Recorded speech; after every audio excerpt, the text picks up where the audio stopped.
ஆப்பிரிக்காவிலிருந்து கார்த்திக் கதையின் தொடர்ச்சி. ஞாயிற்றுக்கிழமை காலை வாரத்தில் அந்த ஒரு நாள்தான் வைத்தியநாதனுக்கு சிறிது ஓய்வு. அவசரமாக சாப்பிட்டுவிட்டு ஆபீஸிற்கு ஓட வேண்டிய நிர்பந்தமில்லை. கார்த்திக்கின் கரத்தை பிடித்துக்கொண்டு பிளாட்டைச் சுற்றி அமைத்திருந்த அந்த சிறிய தோட்டத்திற்குள் வளைய வந்து கொண்டிருந்தார்.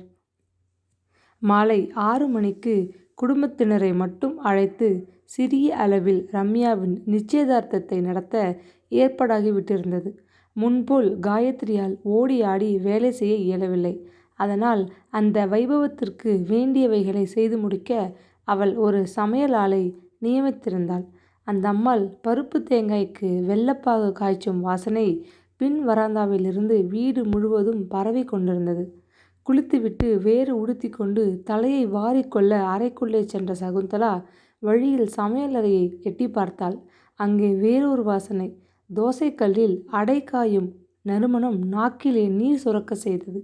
மன்னி, எனக்கு பிடிச்சதெல்லாம் மறக்காம செய்து விடுகிறதுன்னு கங்கணம் கட்டி கொண்டிருக்கீங்க இல்லையா? வேடிக்கையாக கேட்டபடி வாயிற்படியில் வந்து நின்றாள். சக்கு, சீக்கிரம் தலையை வாரிக்கொண்டு வா. அண்ணா, கார்த்திக் எல்லோரையும் அழைச்சிட்டு டிஃபன் சாப்பிடவா. எனக்கு இன்னைக்கு வேலை தலைக்கு மேலே கிடக்கு. ராத்திரி நமக்கெல்லாம் சம்மந்தி வீட்டு நிச்சயதார்த்த விருந்து தெரியுமில்லையா? கேட்டுக்கொண்டே காயத்ரி அடையை திருப்பி விட்டு கொண்டிருந்தாள். ஏன் மன்னி, ரம்யாவுக்கு இத்தனை அவசரமாக கல்யாணம்? வயசு 19 கூட ஆகலையே. உங்களுக்கு பயம். எங்கே இவளும் சக்கு போல் ஏதாவது முடிக்காது கண்களை சிமிட்டினாள். காயத்ரி வேதனையை அடக்கி கொண்டு புன்னகைத்தாள். அப்படி ஒன்றும் இல்லை. உங்கள் அண்ணா இன்னும் 2 வருஷத்திலே ரிட்டையர் ஆகணும். செல்வாக்கும் உடம்பில் தெம்பும் இருக்கும்போதே கல்யாணத்தை நடத்திடலாம்னு யோசனை. வரணும் தானே வழிய வந்தது. பையன் நல்லா படிச்சிருக்கான். இங்கிலாந்தில் வேலை பார்க்குறான். பெரிய அக்கா விமலாவின் பிள்ளையின் சிநேகிதன். அவன் சிபாரிசின் பேரில்தான் துணிஞ்சு வெளிநாட்டிற்கே பையனுக்கு பெண்ணை கொடுக்கிறேன். ஆமாம், வரதட்சணை சீர் இதெல்லாம் உண்டோ? அவர்கள் ஒன்றும் கேட்கலை. இருந்தாலும் நாம் பந்ததியை விட்டு கொடுக்க முடியுமா? ஏதோ செலவுக்கு கையில் கொஞ்சம் கொடுக்கலாம்னு யோசனை. அதற்கு பேர் அன்பளிப்பா? நிச்சயதார்த்தத்திற்கு மாப்பிள்ளைக்கு வேஷ்டி, மாலை, மரியாதை, சம்மந்தி வேஷ்டி, ரவிக்கை துண்டு, பணம், அத்துடன் பருப்பு தேங்காய், பழம்பாக்கு, வெற்றிலை, திரட்டுப்பால் முதலிய இந்த தர்பார் உண்டல்லவா? கேட்டுவிட்டு குறும்பாக சிரித்தாள் சகுந்தலா. பழக்க வழக்கங்களை சட்டுன்னு உதற முடியலை. அப்படி உதறிட்டா எங்கே வாழ்க்கை சீராக அமையாமற் போய்விடுமோன்னு உள்ளூர ஒரு பயம் ஏற்பட்டது. அதனால்தான் எத்தனை படித்திருந்தும் பேச தெரிஞ்சிருந்தும் மீண்டும் மீண்டும் நாம் இந்த பழக்கம் என்கிற போர்வைக்குள் மறைஞ்சிக்கிறோம். வாஸ்தவம் மன்னி. அதையெல்லாம் உதறிவிட்டு முற்போக்கான சிந்தனையோடு கிளம்பும்போது சில சமயம் வாழ்க்கையில் அபஸ்வரம் தட்ட தொடங்கி விடுகிறது. உதாரணத்துக்கு என்ன எடுத்துக்கங்களேன். சொல்லிவிட்டு அவள் விற்றென்று உள்ளே சென்று விட்டாள். ஆவேசம் போல் திடீரென்று எழுந்த உணர்ச்சி கொந்தளிப்பில் அவளது உடல் முழுவதும் நடுங்கியது. பழக்க வழக்கம் எனும் தண்டவாளம் தடம் புரண்டதால் அல்லவா அவளது வாழ்க்கையில் அந்த பயங்கர பிரச்சனை. பொங்கிக் கொண்டு வந்த கண்ணீரை அடக்க ஏதோ முயன்றபடி வேகமாக கூந்தலை வாரத் தொடங்கினாள். முறுமுறுவென்ற முறுவலான அடையை சூடாக காயத்ரி தட்டுகளில் பரிமாறினாள்.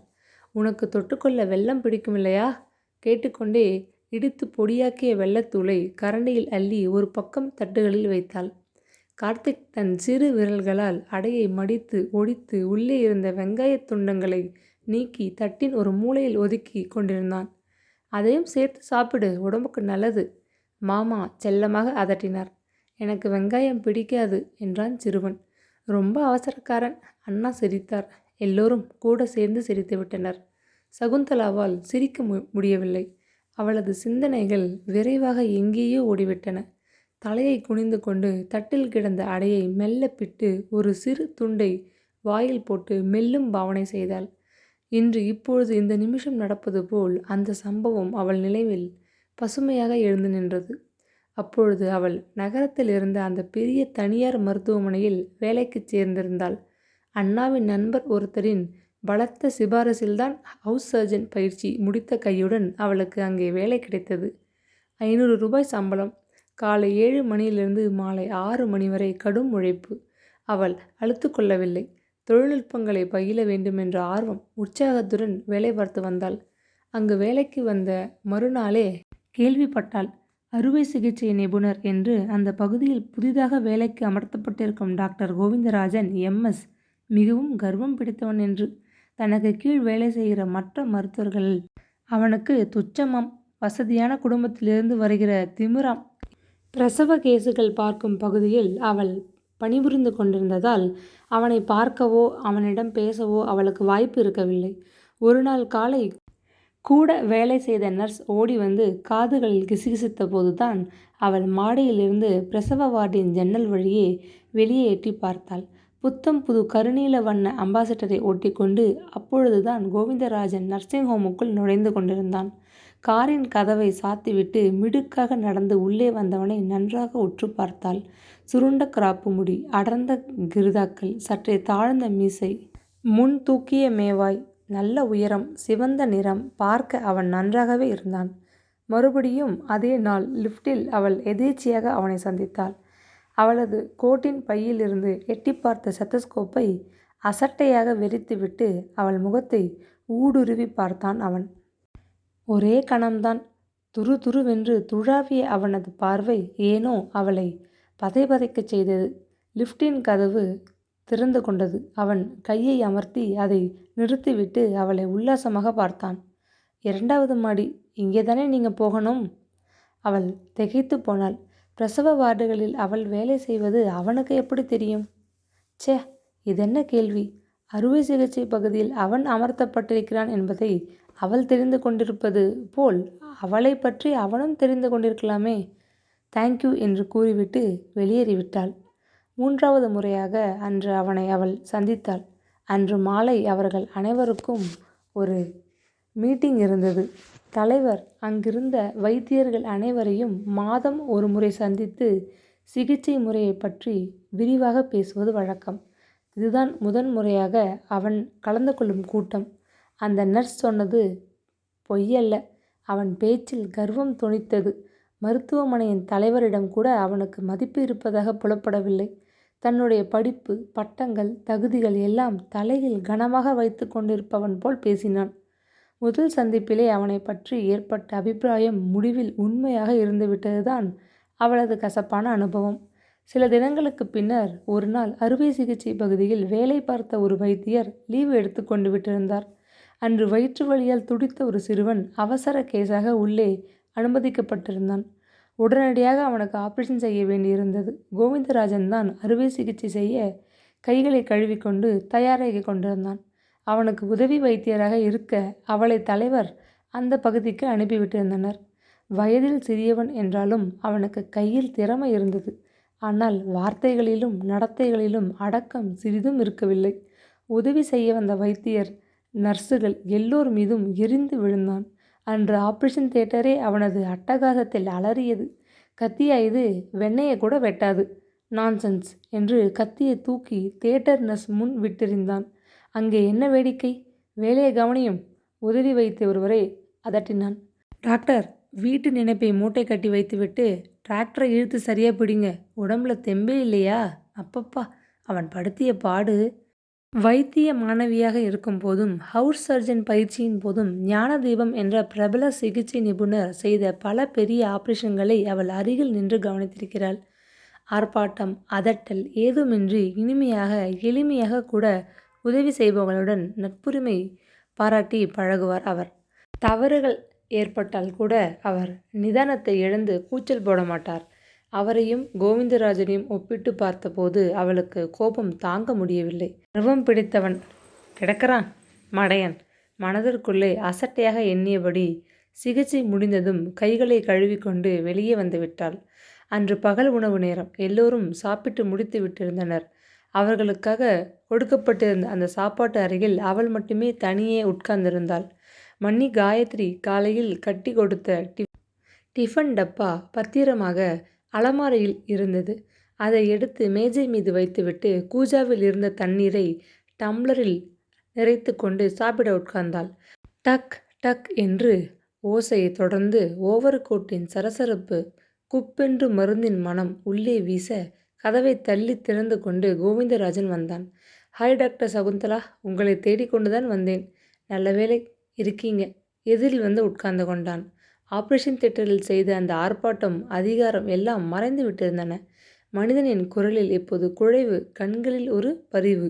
நான் லஞ்சிற்கு ஹோட்டலுக்கு போவது வழக்கம். இன்னைக்கு நேரமாகி விட்டதால் போகவில்லை. நர்சிங் ஹோம் கிச்சனிலிருந்து பையனை காப்பி கொண்டு வரச் சொல்லியிருக்கேன். அவன் பேசி முடிப்பதற்குள் ஆஸ்பத்திரி பையன் காப்பி கெட்டிலும் கோப்பைகளுடன் கொண்ட மரத்தட்டை ஏந்தி கொண்டு வந்து மேஜை மீது வைத்துவிட்டு சென்றான். முக்கியமா நான் இங்கே வந்ததுக்கு காரணம் வேற. தியேட்டரில் கோபத்தில் உங்ககிட்ட கத்திவிட்டேன். அது தவறுன்னு மனசு ரொம்ப நேரமாக உறுத்திக்கிட்டே இருந்தது. அவளை பார்த்து புன்னகைத்தான். நல்ல வேலை, 2 கப் கொண்டு வந்திருக்கான். பையன் புத்திசாலிதான். என்னுடன் நீங்கள் காபி சாப்பிட்டால்தான் நீங்கள் என்னை மன்னித்ததாக நான் நினைக்க முடியும். சொல்லிக்கொண்டே கெட்டிலில் இருந்த காப்பியை கோப்பைகளில் ஊற்றி நிரப்பினான். சகுந்தலா மௌனமாக மேஜையில் இருந்த டிபன் டப்பாவை பார்த்து கொண்டிருந்தாள். தலைவரை தவிர மற்ற எல்லோரிடமும் அசட்டையாக பேசும் கர்வம் பிடித்த கோவிந்தராஜன் அவளிடம் குழைந்து பரிவுடன் பேசுகிறானே, ஏன்? மகிழ்ச்சியில் அவள் மயங்கி போனாள். நான் உங்களோடு என் காப்பியை பகிர்ந்து கொள்கிறேன். நீங்கள் உங்கள் டிஃபனை கொஞ்சம் என்னோட பகிர்ந்து கொள்ளக்கூடாதா? வேடிக்கையாக கேட்டபடி டப்பாவை தன் அருகே இழுத்து திறந்தான். உள்ளே காயத்ரி மண்ணி பத்திரப்படுத்தியிருந்த அடைகளும் வெள்ளப்பொடியும் இருந்தன. டப்பா மூடி மீது ஒரு அடையை எடுத்து வைத்து கொண்டான். அதை பிட்டு துண்டாக்கினான். ஐயையோ, வெங்காயம்! மூக்கை சொலித்தான். அடைக்கு வெங்காயம் போட்டு தட்டாவிட்டால் அவ்வளவு ருசியாக இருக்காது. உங்களுக்கு வெங்காயம் பிடிக்காதா? சாப்பிட்டு பழக்கமில்லை. வீட்டில் உபயோகிப்பதில்லை. அம்மா ரொம்ப ஆச்சாரம், சிரித்தான் அவன். நீங்களும் ரொம்ப ஆச்சாரமோ? சகுந்தலா துணியுடன் கேட்டுவிட்டு சிரித்தாள். அவனுடன் கூட சிரிப்பதிலே ஒரு தனி இன்பம் அப்போது இருக்கத்தான் இருந்தது. வெங்காயத்தை மட்டும்தான் சேர்த்துக்கொள்வதில்லை, மற்றதெல்லாம் சாப்பிடுகிறேன். புகாரியில் சிக்கன் கறி கூட சாப்பிடுவதுண்டு, அம்மாவுக்கு தெரியாமல். அவன் தொடர்ந்து சிரித்தான். வேறு டிஃபன் இல்லையே, இப்போ என்ன செய்கிறது? அவள் கவலைப்பட்டாள். அதனால் என்ன? வேண்டாததை பொறுக்கி வைத்துவிட்டு சாப்பிட்டால் போச்சு. பேசிக்கொண்டே அடையில் இருந்த வெங்காயத் துண்டுகளை விரலால் நீக்கி அப்பால் வைத்து கடித்து கொண்டு அவளை மெல்ல கனிவுடன் பார்த்தான். முகம் சிவந்து நெஞ்சு பதறிப்போன சகுந்தலா குனிந்து கொண்டாள். அப்படி ஆரம்பித்த சிநேகிதம் ஒரே மாதத்தில் புயல் போல் தீவிரமாகி காதலாக கட்டுக்கொள்ளாது போன போது ஒரு நாள் கடற்கரையில் காரில் அவளிடம் அவன் சொன்னான். ஜகு, நான் வைஷ்ணவன், நீ ஸ்மார்த்த பெண். அதனால் என்ன? எனக்கு வெங்காயம் பிடிக்காது, உனக்கு மாமிசம் பிடிக்காது. அதனால் என்ன? நான் உன்னை காதலிக்கிறேன், நீ என்னை விரும்புகிறாய். நாம் இருவரும் கல்யாணம் செய்து கொள்வதற்கு இந்த விஷயங்கள் தடங்களாக இருக்கும் என்று நினைக்கிறாயா? அவள் மௌனமாக இருந்தாள். மகிழ்ச்சியில் கட்டுக்கொள்ள முடியாமல் நெஞ்சு துடித்த துடிப்பு. மெல்ல அவள் முகத்தை நிமிர்த்தி கண்களோடு கலந்து பார்த்தான் அவன். பதில் சொல் ஜகு, உன்னை நான் நேசிக்கிறேன். உன்னை மணந்து கொள்ள ரொம்ப ஆசைப்படுகிறேன். உன் விருப்பம்? அவளது கையை பற்றி தன் கன்னத்துடன் அழுத்தி கொண்டான். எனக்கும் விருப்பம்தான். திணறிய ஜக்கு அவனது தோளை தழுவி கொண்டாள். இங்கே பார் ஜக்கு, உன் பிள்ளை பண்றத அண்ணா விளையாட்டாக சொன்னார். அவள் நினைவுகள் நின்று திடுக்கிட்டு விழித்து கொண்டாள். தன் சின்ன விரல்களால் வெங்காய துண்டுகளை அடைய நின்று நீக்கி தட்டின் ஓரத்தில் வைத்துவிட்டு கார்த்திக் ஒரு சிறு துண்டத்தை எடுத்து வாயில் கடித்து கொண்டு தாயை தன் குறுகுறுக்கும் கண்களால் பார்த்து குறும்பாக சிரித்தான். தூக்கி வாரி போட்டது அவளுக்கு. நெஞ்சிலே சம்மட்டியால் அடித்தது போன்ற அதிர்ச்சி. அவள் சட்டென்று எழுந்து கையை கழுவி குளியல் அறைக்குள் விரைந்தாள். இல்லாவிடில் எல்லோர் முன்னிலையிலும் அவள் அழுது விட்டிருப்பாள். ரம்யா அப்பாவின் சிவப்பு நிறத்தையும் அம்மாவின் மூக்கு விழிகளையும் சக்கு அத்தையின் சுருண்ட அடர்ந்த கூந்தலையும் கொண்டு பிறந்திருந்தாள். ஒடிய ஒடிய உயரம், பருவம் செய்துவிட்ட அழகு வேறு. சில தினங்களில் கல்யாணம் என்ற மகிழ்ச்சியான எதிர்பார்ப்பில் கண்ண கதுப்புகளில் செம்மை கட்ட, கண்கள் பளபளக்க, பட்டுச்சேலையில் சரசரக்கென்று அவள் வீட்டிற்குள் வளைய வந்து கொண்டிருந்தாள். நிமிஷத்துக்கு நிமிஷம் கல்யாணக்கலை கட்டிக்கொண்டு பிரகாசமடைந்த அந்த பெண்ணின் முகத்தை வியப்போடு பார்த்தாள் சகுந்தலா. முன்பின் இந்த பிள்ளையை ரம்யா பார்த்ததில்லை, பேசியதில்லை. பெண் பார்க்க வந்தவனை அவளுக்கு பிடித்திருந்தது, அவ்வளவுதான். ஜாதக பொருத்தம், லௌகிக பொருத்தம் எல்லாம் பார்த்து பெற்றோர்கள் நிச்சயித்த வரன். அதற்குள் அந்த பெண் காலம் முழுவதும் அவன் கரத்தை பற்றி கொண்டு அவனுடன் வாழ தன்னை தயாரித்து கொள்ள தொடங்கிவிட்டாளே. ஆச்சரியமானதொரு மனமாற்றம். சமூகத்தில் 1000 கல்யாணங்கள். இப்படித்தானே நடக்கின்றன. அவர்கள் வாழ்க்கையில் நம்பிக்கையும் அமைதியும் அன்பு வடிவெடுத்து தாம்பத்திய உறவு பலமாக கற்கோட்டையாக தகர்க்க முடியாத கட்டடமாக உருவாகியிருக்கின்றன. அவளுக்கு கல்யாணம் நடந்தேறியது. பெற்றோர்கள் பார்த்து நிச்சயித்த வரனல்ல. அவனை பலமுறை அவள் பார்த்திருக்கிறாள், பேசியிருக்கிறாள், நெருங்கி பழகினாள், காதலித்தாள். இருவரும் மனம் ஒப்பிய பின் திருமணம் நடந்தது. அந்த கல்யாணம் விளையாட்டு சீட்டுகளை வைத்து கட்டிய வீடு. காற்று அடித்ததும் தடதடவென்று விழுந்து உடைந்து விடுவது போல் நம்பிக்கை குலைந்து நாசமாகிவிட்டதே. ஏன்? மாப்பிள்ளை வீட்டுக்கு போகும் முன் வழியில் காரில் வந்து இறங்கினாள் விமலா அக்கா. நாத்தனாரை கண்டதும் காயத்ரி ஓடி வந்து வரவேற்றாள். ரம்யா, பெரிய அத்தைக்கு பூ கொண்டு வந்து கொடு உத்தரவிட்டாள். கட்ட விழுந்து வீடு நிறைய மனம் பரப்பிய முல்லை பூப்பந்தை தட்டி நின்று தூக்கி கொண்டு வந்தாள் ரம்யா. அப்பொழுதுதான் விமலாவின் பார்வை உடுத்து முடித்து கொண்டு முன்னறைக்குள் வந்த தங்கை சகுந்தலா மீது விழுந்தது. என்னடி இது? வெள்ளை புடவையும் வேஷமும். வெறுப்போடு கேட்டபடி ரம்யாவிடமிருந்து கொஞ்சம் பூவை வாங்கி தலையில் சூட்டிக்கொண்டாள். என் நிலைக்கு தக்க வேஷம். ஏளனமாக தங்கை சொன்னதை அவளால் ஏற்க முடியவில்லை. அசடு வழியாத, தலையில் கொஞ்சம் பூ வச்சுக்கோ. உனக்கு முல்லைப்பூனா ரொம்ப பிடிக்குமே. நெத்தியில் பளிச்சுன்னு குங்குமம் போட்டு வச்சிடு. வேறு ஏதாவது புடவை கட்டிட்டு கிளம்பு. மாப்பிள்ளை வீட்டில் உன்னை பற்றி தவறாக நினைச்சா? வெடிக்கென்று பேசினாள் விமலா.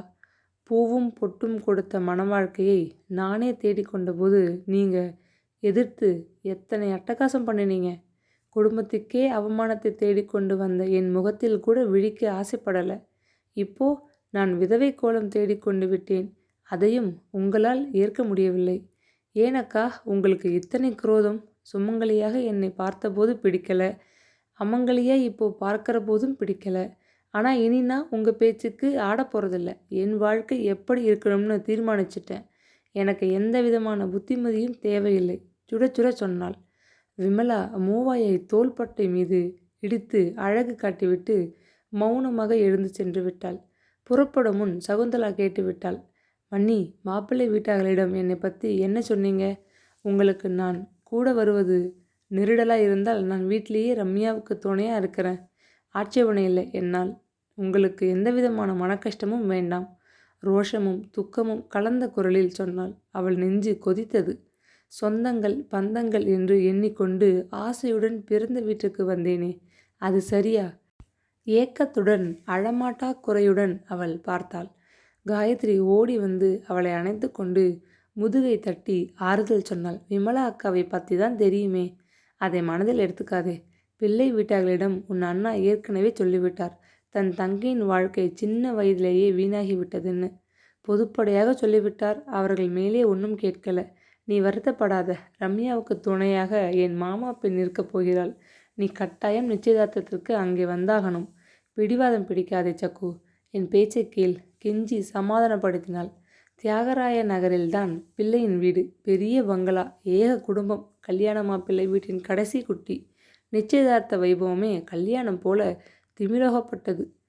பசையுள்ள குடும்பம். பட்டும் வைரமுமாக பெண்கள் மின்னினர். வெள்ளை ஜிப்பாவும் வேட்டியுமாக ஆண்கள் உலாவினர். எல்லாம் தடபொருளாக இருந்தது.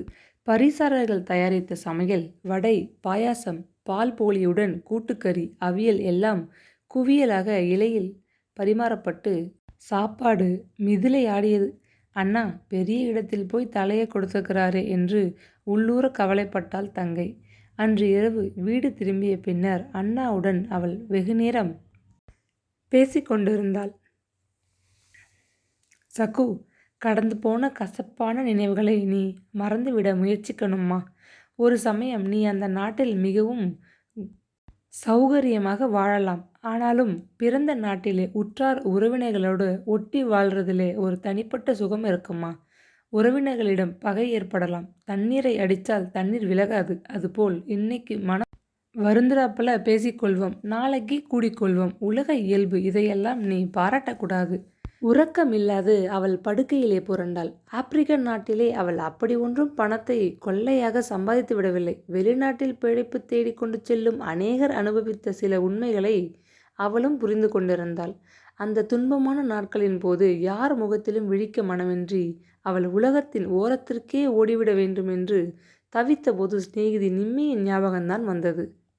பெங்களூரில் அவளிடம் வந்து விடைபெற்று கொண்ட போன நிம்மி பின்னர் டெல்லி, காஷ்மீர் என்று சுற்றிவிட்டு 2 மாத காலத்திற்கு பின்னர்தான் ஆப்பிரிக்கா போவதாக தீர்மானித்திருந்தாள். பம்பாயில் முடிவாக தங்கியிருக்கப் போகும் நண்பரின் வீட்டு முகவரியை கொடுத்துவிட்டு போயிருந்தாள். அந்த சமயம் அவள் நினைப்புதான் வந்தது. பம்பாய் முகவரிக்கு நிம்மிக்கு ஒரு தந்தி அனுப்பினாள். தொடர்ந்து எல்லாவற்றையும் விவரமாக எழுதி ஒரு கடிதம் போட்டாள். அண்ணா வைத்தியநாதன் டவுனில் இருந்த போக்குவரத்து லாரி சர்வீஸ் ஒன்றில் உதவி மேனேஜர் பதவியில் இருந்தார். ஆஃபீஸ் செலவிலேயே வீடும் தொலைபேசியும் கொடுக்கப்பட்டிருந்தன. வீட்டு தொலைபேசி எண்ணை அவள் தன் சிநேகிதிக்கு கடிதத்தில் குறிப்பிட்டிருந்தாள். தபால்காரன் வரவை ஒவ்வொரு நாளும் ஆவலுடன் எதிர்பார்த்து கொண்டிருந்தாள். ஒரு நாள் இரவு நிம்மி பம்பாயிலிருந்து அவளை அவசரமாக டெலிஃபோனில் அழைத்தாள். ஜகு, கடிதத்தை படித்தேன். ரொம்ப அதிர்ச்சி அடைந்து விட்டேன். என் அபிப்பிராயம் ஒன்றையும் இப்போது கேட்காதே. மனித குலத்தின் மீதே எனக்கு நம்பிக்கை குலைந்து விட்டது.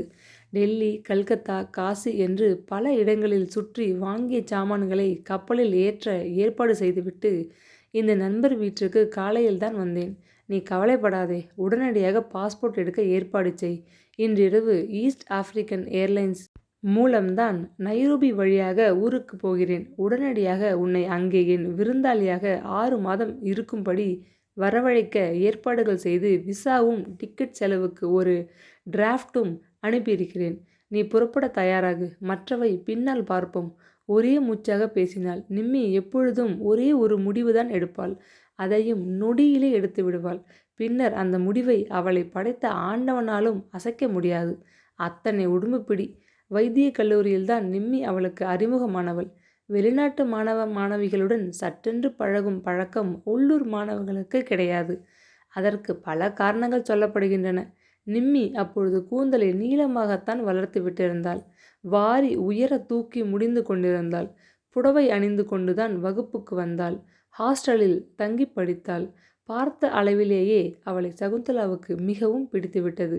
வெளிப்படையாக எதையும் பேசும் வெகுளித்தன்மை, ஒட்டிக்கொண்டு உண்மையாக உறவாடும் ஒரு உயர்ந்த பண்பு. பழக பழக அவள் வேறு நாட்டிலிருந்து வந்த பெண் என்ற நினைவே மறந்துவிட்டது. அவளும் தன் மேநாட்டு வழக்கங்களை தூர வைத்துவிட்டு வந்த நாட்டின் பண்பாட்டை அறிந்து கொள்ள பெரும் முயற்சிகள் எடுத்துக்கொண்டாள். வாரத்திற்கு ஒரு முறையேனும் அவள் சகுந்தலாவின் வீட்டுக்கு வராது இருக்க மாட்டாள். காயத்ரி மன்னி அன்போடு பரிமாறும் சீரக ரசத்தை கையை குவித்து கொண்டு வாங்கி குடிப்பாள். தரையில் அவர்களுடன் சம்மணம் போட்டுக்கொண்டு உட்கார்ந்து இலையில் சாப்பிடுவதை அவள் மிகவும் ரசித்தாள். ஒரு நாள் மழையும் இடியும் வந்துவிட்ட போது தெப்பலாக நனைந்து விட்டாள் நிம்மி. சகுந்தலா தன் சேலை ஒன்றை எடுத்து உடுத்தி கொள்ள அவளுக்கு இரவலாக கொடுத்தாள். பின்னர்தான் கவனித்தாள். இஸ்திரி மடிப்புக்குள் அந்த புடவையின் கரையில் இங்கும் அங்கும் பல கிழிசல்கள். கவனிக்கவில்லை. ஒரே கிழிச்சலா இருக்கே, வேறு தரேன், மன்னிச்சுக்க. சகுந்தலா பதட்டப்பட்ட போது அவள் லேசாக சிரித்து கொண்டே மறுத்துவிட்டாள்.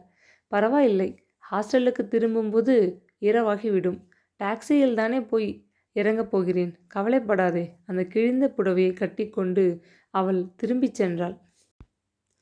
பின்னர் ஆப்பிரிக்க நாட்டுக்கு சென்றபோதுதான் சகுந்தலாவிற்கு நிம்மியின் சூழ்நிலை புரிந்தது. அவருடைய பிறந்த வீட்டவர்கள் மிகவும் வசதியானவர்கள். அவள் புகுந்த வீடு பணக்கார இடம். கடைசி வருட படிப்பின் போது ஊருக்கு போயிருந்தாள்.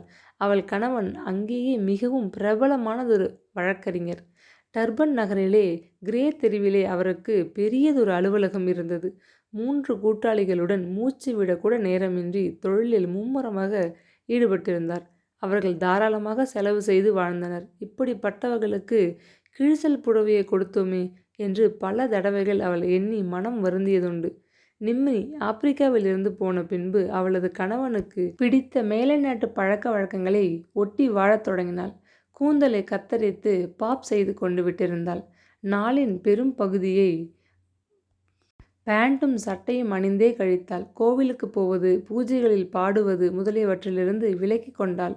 அவளது வீட்டில் அடிக்கடி பார்ட்டிகளும் விருந்துகளும் நடந்தன. அவைகளுக்கு ஆப்பிரிக்கர்கள், வெள்ளையர்கள், இந்தியர்கள் என பலதரப்பட்டவர்களும் வந்தனர். அரசியல் பேசினர். மெல்ல நிம்மிக்கு அரசியல் ஈடுபாடு ஏற்படத் தொடங்கியது. இதை பற்றி சகுந்தலாவுக்கு சிறிது கவலைதான். நிம்மிதான் சகுந்தலாவை ஆப்பிரிக்காவுக்கு விருந்தாளியாக வரவழைத்தாள். அந்நாட்டு இமிகிரேஷன் சட்டங்கள் மிகவும் கடுமையானதாகத்தான் இருந்தன. சுலபத்தில் விசா கிடைக்கவில்லை. நிம்மியின் சித்தப்பாவுக்கு இந்தியன் கவுன்சிலில் நிறைய செல்வாக்கு இருந்தது. சித்தப்பா வீட்டுக்கு நிம்மி நடையாக நடந்தாள். பல முயற்சிகளுக்கு பின்னர் அந்த நாட்டுக்குள் சகுந்தலா விருந்தாளியாக 6 மாத காலம் தங்கியிருக்க அனுமதி கிடைத்தது. உடனடியாக டிக்கெட்டையும் விசாவுடன் கூட அனுப்பி ஒரு சிறு கடிதமும் இணைத்திருந்தாள். வரும்போது உன் வீணையை தூக்கி கொண்டு வா, மறக்காதே. பின்னர்தான் சகுந்தலாவுக்கு அதன் ரகசியம் விளங்கியது. வீணை வாசிப்பதில் அவள் திறமைசாலி என்றும் அவளது வருகையால் அந்த நாட்டில் உள்ள இந்திய மக்களின் வாழ்க்கையில் கலாச்சாரம் பெருகும், பண்பாடுகள் உயரும் என்றெல்லாம் காரணம் காட்டி அவள் அங்கேயே தொடர்ந்து தங்கியிருக்க அனுமதி கோரி பிரிட்டோரியாவில் இருந்த வெளிநாட்டு விசா அலுவலகத்திற்கு நிம்மி விண்ணப்பித்து கொண்டிருந்தாள்.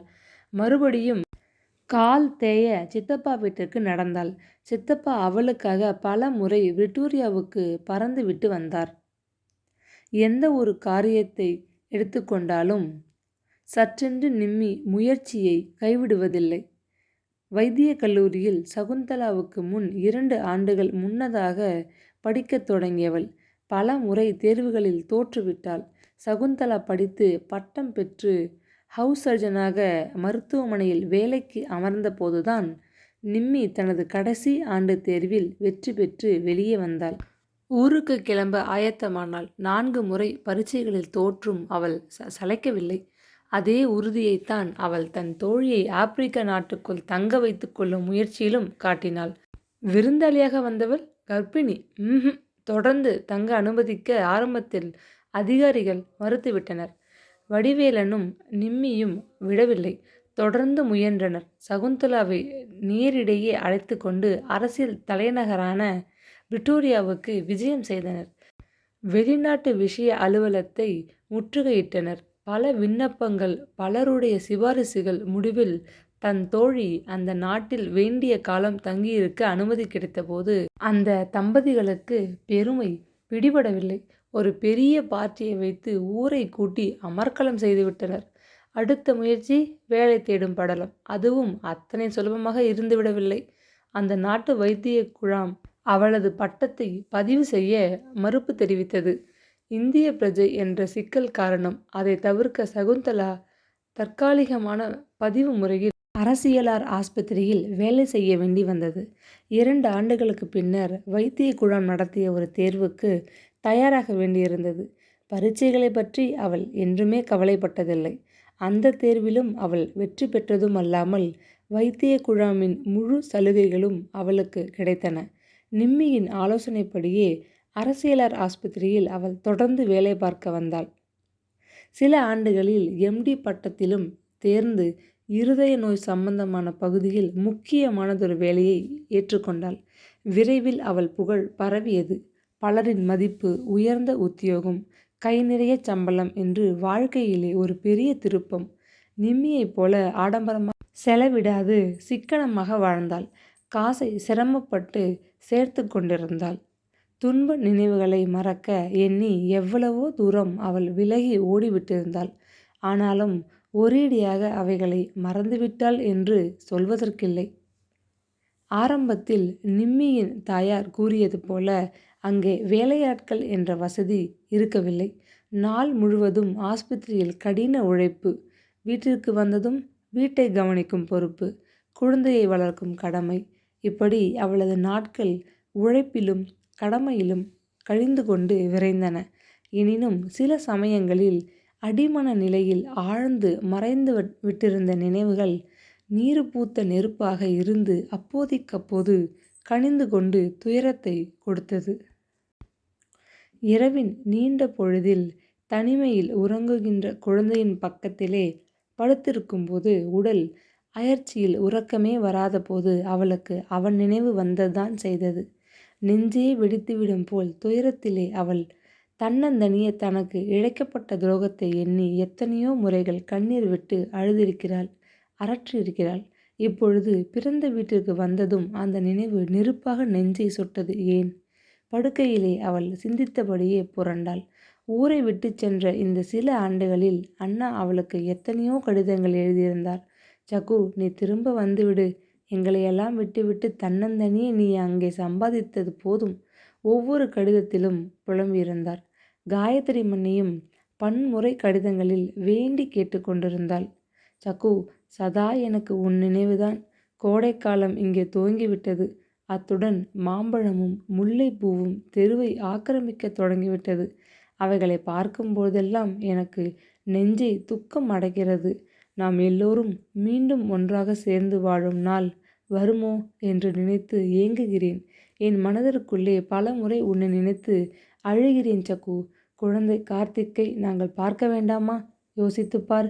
காயத்ரியின் உருக்கமான கடிதங்கள் கூட அவளை அசைக்கவில்லை. ஒரே பிடிவாதமாக தன் தனிமைக்குள்ளே அழுந்திப்போய் அவள் தொடர்ந்து 8 வருஷ காலத்தை ஓட்டிவிட்டிருந்தாள். அவள் இப்பொழுது குழந்தையுடன் ஊருக்கு திரும்பி வந்திருப்பதின் காரணமும் நிம்மிதான். இரவு வேளைகளில் உணவிற்கு பின் சில சமயங்களில் நிம்மி தாயாரின் வீட்டுத் தோட்டத்திற்குள் புகுந்து இடையே இருக்கும் சிறு கதவு வழியே வருவது வழக்கம். கணவனுடன் சில சமயம் வருவாள். சில நாட்களில் தனியே அவளிடம் பேச வருவதுண்டு.